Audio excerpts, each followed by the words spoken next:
J'ai décidé dans le cadre de ce balado de revenir régulièrement sur la saison 1946 des Royaux de Montréal. Je trouvais non seulement pertinent, mais important de tenter de saisir le plus possible les nuances de l'impact du passage de Robinson par ici 75 ans plus tard. Jusqu'à maintenant, nous sommes revenus sur la période allant du 23 octobre 45, soit la signature de son contrat avec les Dodgers, à la fin du camp d'entraînement. On a également vu une entrée remarquée sur le terrain avec son mois d'avril en 46.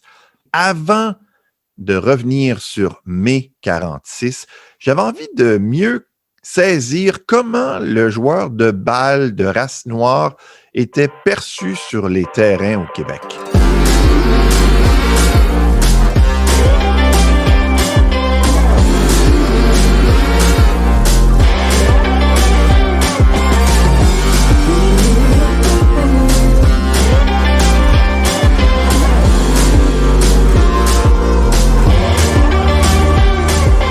Aujourd'hui, la place offerte par le baseball québécois aux personnes racisées qui avaient envie de jouer avant l'arrivée de Jackie Robinson. On en parle avec Marcel Dugas.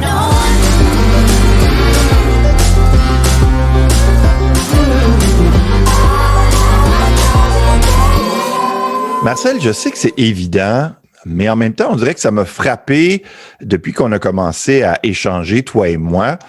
Si Branch Rickey a pensé, entre autres, à Montréal, c'est que il y avait déjà des joueurs de race noire qui avaient passé par Montréal, que ce soit dans le pro, que ce soit dans le semi-pro. D'ailleurs, faut peut-être expliquer et clarifier que si les joueurs de race noire ne pouvaient pas jouer dans les majeurs, c'était pas totalement inimaginable que des Blancs et des Noirs, même aux États-Unis, à cette époque et un peu avant, se retrouvent sur le même terrain occasionnellement. Sur le même terrain, ça allait. Ce qui était vraiment novateur, si on peut dire dans l'expérience des Royaux de 1946, c'est des Noirs et des Blancs dans la même équipe. Avant qu'on ait des Negro Leagues, ça commence en 1920. Avant ça, ils vont se constituer des équipes itinérantes. Il fallait trouver un moyen de gagner notre vie en jouant au baseball. Donc, on se forme des équipes itinérantes, on se promène d'une ville à l'autre et on affronte des équipes de joueurs noirs, de joueurs blancs ou peu importe. Et d'ailleurs, il y a eu des tournées très célèbres qui se faisaient, des équipes entièrement composées de joueurs noirs qui faisaient des tournées en compagnie d'une équipe qui ça aussi a une histoire intéressante qui s'appelle l'équipe de la House of David. Donc, la maison de David, c'était des joueurs qui étaient réputés comme étant tous de religion juive, même si, bon, ils ne l'étaient pas tous, dépendant des périodes. Et souvent, ils portaient des grosses barbes, tout ça. Et donc, les joueurs juifs contre les joueurs afrodescendants, c'était deux groupes de marginalisés, semi-exclus dans la société qui se promenaient de ville en ville pour jouer les uns contre les autres. Enfin bref, ça c'est toute une histoire dont on pourrait parler aussi. Mais à partir du moment où les afrodescendants donc, commencent à se former des équipes itinérantes, très vite, ils vont trouver le marché québécois, le marché montréalais intéressant. On sait que, et l'histoire de ça est pas complète, il y a encore de la recherche à faire là-dessus, mais on sait au plus tard, en 1896, il y a une des équipes de joueurs noirs les plus célèbres aux États-Unis qui s'appelait les Cuban Giants, qui était à l'origine, je pense, cubain, mais qui à ce moment-là ne l'était plus, était vraiment afro-américain, qui viennent à Montréal. Ils vont revenir l'année suivante, en 1897. Ils vont attirer une très bonne foule. D'ailleurs, à Montréal, ils viennent jouer contre une équipe de joueurs canadiens et français et ils leur, vous me permettrez l'expression, ils leur sacrent une volée. Le baseball n'était pas très développé encore, surtout dans les communautés canadiennes-françaises au Québec à ce moment-là.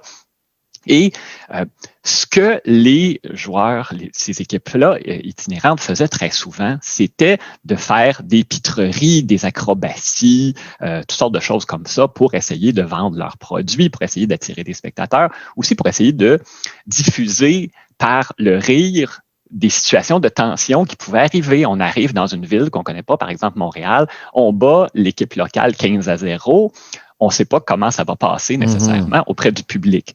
Donc, si vous pensez à ce que font les Harlem Globetrotters, l'équipe de basketball aujourd'hui. Ben, c'est ce modèle-là qui a été développé au départ par des équipes de baseball que les Harlem Globetrotters reprennent aujourd'hui. D'ailleurs, il y a une équipe de baseball, des Harlem Globetrotters, pendant très longtemps, qui n'existe plus aujourd'hui. Puis, je peux vous citer un extrait de ce que le journal La Presse disait de la visite des Cuban Giants à Montréal. Les Giants ont été amusants au possible. Ils ont tenu les spectateurs en hilarité du commencement à la fin de la partie avec leur farce. Ces gens-là ont en eux un fond de comique inépuisable. Évidemment, c'était pas une question de fond de comique, c'était que il fallait attirer des spectateurs, il fallait vendre des billets. Je suis pas mal certain qu'ils auraient préféré juste jouer au baseball normalement dans les majeurs ou dans les ligues mineures avancées si on leur avait donné la chance plutôt que de faire des pitreries. Mais il y avait pire que ça. Il y a une équipe qui s'appelait les Zulu Cannibals. Des fois, les Zulu Cannibal Giants qui, eux, là, on est dans le baseball vaudeville vraiment là à fond la caisse. Ils étaient afro-américains, mais ils se faisaient passer pour des membres de tribus africaines. Ils jouaient pieds nus, ils avaient des jupes de paille, on leur faisait des peintures qu'on pensait être des peintures de guerre zoulou. Ils parlaient genre de langue inventée, ils faisaient des bruits. Là, vraiment, on poussait l'angle de on vient d'une tribu du fond de la jungle africaine. Ils jouaient sous des noms d'emprunts qui sonnaient africains, souvent des rivières d'Afrique, tout ça. C'est Josephine Baker en moins sexy sur un terrain de balle. C'est le désespoir en quelque part. Il faut trouver un moyen de gagner notre vie et si on peut attirer des gens comme ça. Et d'ailleurs, les Zulu Cannibals sont venus plusieurs fois au Québec dans les années 30 et 40 et les gens adoraient ça, voir ça. Ils attiraient toujours des bonnes foules. Donc, c'est à ça que, malheureusement, les personnes afrodescendantes devaient s'abaisser très souvent. Mais peut-être qu'on ne serait pas allé les voir parce que, justement, on n'était peut-être pas intéressé à savoir ce que les gens dans l'autre communauté offraient comme produit sur le terrain. S'ils ne se démarquaient pas d'une façon inédite pour nous, on serait peut-être jamais allé les voir et c'était non seulement une façon de faire passer la pilule, mais d'attirer du monde. Absolument, absolument. Ouais. Mais c'est malheureux qu'on les ait forcés à faire des choses comme ça plutôt que de juste jouer au baseball. Ou s'ils voulaient faire du stand-up ou de l'humour, ou peu importe, c'est autre chose, mais bon. On a parlé brièvement des Negro Leagues dans d'autres épisodes. Il y en a eu quelques-unes, dont une qui a duré 2 ans, la USL. Et, entre autres, il y avait une équipe qui, de Pittsburgh, a dû s'installer à Montréal, faute de partisans. Ça n'a pas duré longtemps. Je n'avais jamais entendu parler des Pittsburgh Crawfords qui étaient devenus, les Montreal Crawfords? L'histoire des Crawfords de Pittsburgh aussi, c'est une histoire qui est complexe. Il y a sûrement des gens qui en ont entendu parler. Ça a été une des équipes les plus célèbres des Negro Leagues, entre autres dans les années 30. Vous aviez à peu près tous les plus grands joueurs afro-américains de l'époque qui ont joué pour eux.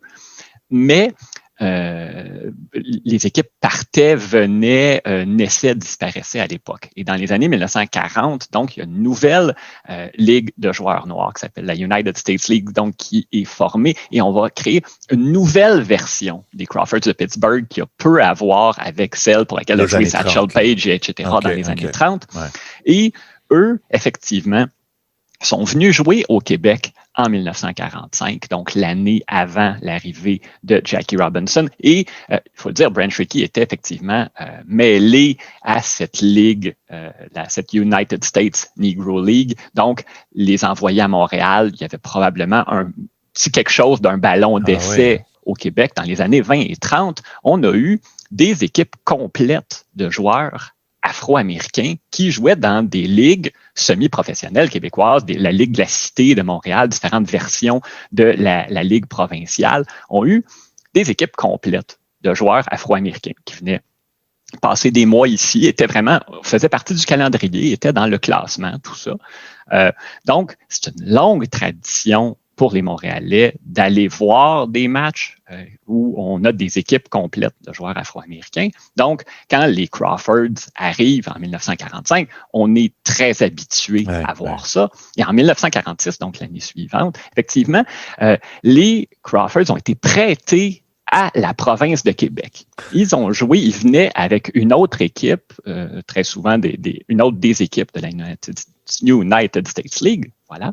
Ils ont joué à Sherbrooke, à Québec, à Trois-Rivières et à Montréal, tout particulièrement. Et dans les journaux, effectivement, on les appelait les Crawfords de Montréal, mais ils n'ont pas joué la saison complète ici.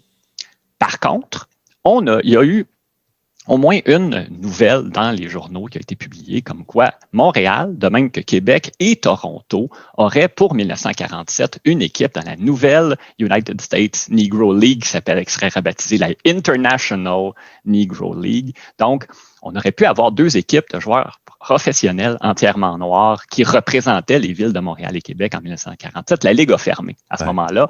Donc, on ne saura jamais s'il y aurait pu y avoir effectivement des Black Royals de Montréal en permanence sur le territoire. Mais ça s'est discuté, en tout cas, à cette époque-là. Est-ce qu'il y a des joueurs ou des dirigeants qui ont eu des objections à ce qu'on inclue des équipes de joueurs noirs dans les ligues pro, semi-pro québécoises? J'ai dénombré au moins 3 exemples de ces équipes-là de joueurs afro-américains qui venaient passer des grandes parties de la saison de baseball à Montréal, qui jouaient dans des ligues locales à Montréal ou au Québec. Donc, comme ça s'est fait à plusieurs reprises, je vais présumer que ça passait bien auprès des autres joueurs, évidemment auprès des spectateurs. Il y a un cas, par exemple, qui est recensé. Ça se fait en 1936. Les Royaux de Montréal, donc, qui existaient déjà à ce moment-là, qui étaient revenus en 1928, donc les Royaux de la Ligue internationale, devaient disputer un match hors concours contre les joueurs étoiles de la Ligue provinciale du Québec, une des versions, donc, de la Ligue provinciale. Et 3 joueurs afro-américains d'une équipe qui s'appelait les Black Panthers, donc qui jouaient dans la Ligue provinciale à ce moment-là, devaient faire partie du club d'étoiles qui allait affronter les Royaux. Mais il y a au moins 2 joueurs des Royaux, donc 2 joueurs blancs, évidemment, qui ont dit, s'il y a des joueurs noirs dans l'autre équipe, on ne joue pas. Donc, les joueurs des Black Panthers ont dû être retirés en catastrophe de l'alignement pour permettre la tenue du match. À ce moment-là, d'ailleurs, on a dit dans les journaux par la suite qu'il y a un règlement dans le baseball pré-intégration qui dit si les joueurs blancs s'objectent à la présence de joueurs noirs dans un match, ils peuvent refuser de les affronter. C'était évidemment faux, il n'y avait pas de règlement à ce niveau-là. C'est juste que les Blancs se permettaient de dire moi, je ne veux pas affronter des joueurs noirs. Puis s'ils avaient assez d'influence, à ce moment-là, on pouvait faire retirer les joueurs noirs, on pouvait modifier l'alignement de l'autre équipe. C'est quelque chose qui était assez courant, puis c'est comme ça qu'avait commencé la ségrégation dans le baseball. Au départ, le baseball était mixte, mais il y avait des joueurs d'influence. On cite souvent Cap Hansen, des Cubs de Chicago, un des premiers très grands frappeurs de l'histoire du baseball, qui a été parmi les premiers à refuser d'affronter des équipes intégrées, et ça a mené tranquillement pas vite vers la ségrégation dans le sport. Est-ce qu'on sait, si je reviens là, à la Ligue provinciale, comment l'équipe, disons, où ils dormaient, si ça se passait bien ou s'ils devaient, j'exagère en disant dormir dans leur voiture, probablement qu'il n'y avait pas de voiture, mais on se comprend là. Ça fait partie des choses qui restent à éclaircir. Je pense qu'il y avait probablement moyen de se loger d'une manière acceptable. Est-ce qu'ils vivaient en chambre, probablement dans le bas de la ville? C'est plausible. Ils passaient probablement beaucoup de temps sur la route, par contre. C'est ça. Donc, il y avait beaucoup de nuits dans l'autobus. À Sherbrooke, à Québec. Et pour ce qui est de loger dans les différentes villes en province, j'ai jamais entendu parler que ça représentait un problème à ce niveau-là. Mais ça, c'est une recherche qui, effectivement, demeure à être faite. Mais est-ce qu'on peut penser, Marcel, qu'une équipe qui arrive à Sherbrooke pour dormir dans un hôtel aurait quand même fait, peut-être pas la 1, mais la page 3 ou la page 4 d'un journal, que normalement, si on cherche, on devrait trouver un journaliste qui a mentionné ça? Il est fort probable que ça suscitait un intérêt, justement, parce que c'était quelque chose d'inédit. Et par la suite, je vous parlais tout à l'heure des Zulu Cannibals. Il y a eu une autre équipe qui a repris un peu le même modèle par la suite, qui s'appelait les Clowns d'Indianapolis. Une des versions de cette équipe-là, Hank Aaron, je vous eux autres, entre autres. Et il s'appelait les Clowns, effectivement, parce qu'ils misaient beaucoup sur les pitreries. Ils sont, même après l'intégration, ils ont continué à venir au Québec très régulièrement. Ils sont venus à plusieurs reprises dans les années 50 et 60. Et ils allaient vraiment jouer par partout. Entre autres, je pense en 1958, ils ont établi un record d'assistance pour un match de baseball à Jonquière. Ah oui. Donc, le passage d'équipes entièrement formées de joueurs afro-américains, c'est sûr que ça suscitait un intérêt, mais je pense pas que ça aurait été de l'angle de hey, ils ont dormi dans un hôtel chez nous. Je pense pas que ça aurait été cet aspect-là qui aurait retenu l'attention. Mais là, je m'aventure en disant ça. Là. C'est pas quelque chose que j'ai vérifié personnellement. Ça m'apparaît assez coûteux. Est-ce qu'on sait si ces équipes-là arrivaient à faire leurs frais? Ben, c'était pas une vie très payante. On s'entend être joueur de baseball itinérant et ça demandait de jouer énormément de matchs. On a tout plein de récits de ces équipes-là qui jouaient 2, parfois 3 matchs dans la même journée dans 3 villes différentes pour justement essayer de générer assez de revenus pour pouvoir en vivre relativement confortablement. C'était une vie qui était excessivement difficile, vivre continuellement sur la route quand, effectivement, dans la plupart des endroits où vous vous rendez, les restaurants vous acceptent pas, les hôtels vous acceptent pas.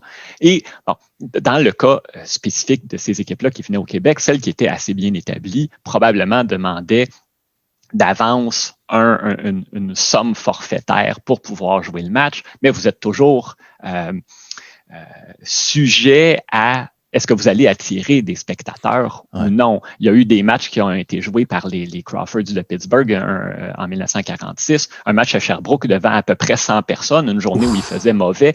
Ça n'a pas été très payant pour les joueurs ce jour-là, on s'entend. Quand ils étaient venus jouer l'année précédente au Stade de Lorimier, qui avait 8000 spectateurs, ça avait été pas mal plus profitable, on s'entend. Mais c'était une vie, voilà, vous êtes toujours dépendant de combien de spectateurs vous allez attirer et il fallait essayer de jouer le plus de matchs possible. Marcel Dugas, merci beaucoup. Ça m'a fait plaisir. Il est l'auteur du livre Jackie Robinson, un été à Montréal. Marcel qui ne reçoit comme rétribution pour sa présence au balado que ma grande reconnaissance, ce qui l'honore davantage. Il devrait y avoir un supplément dans les prochains jours, si tout va bien. Et notre 4e épisode, ça c'est pour le 7 juin. Création sonore et mixage, Yannick Roberge. Visuel, réseaux sociaux, Julie Bernier. Mon nom est Fortin. À une prochaine.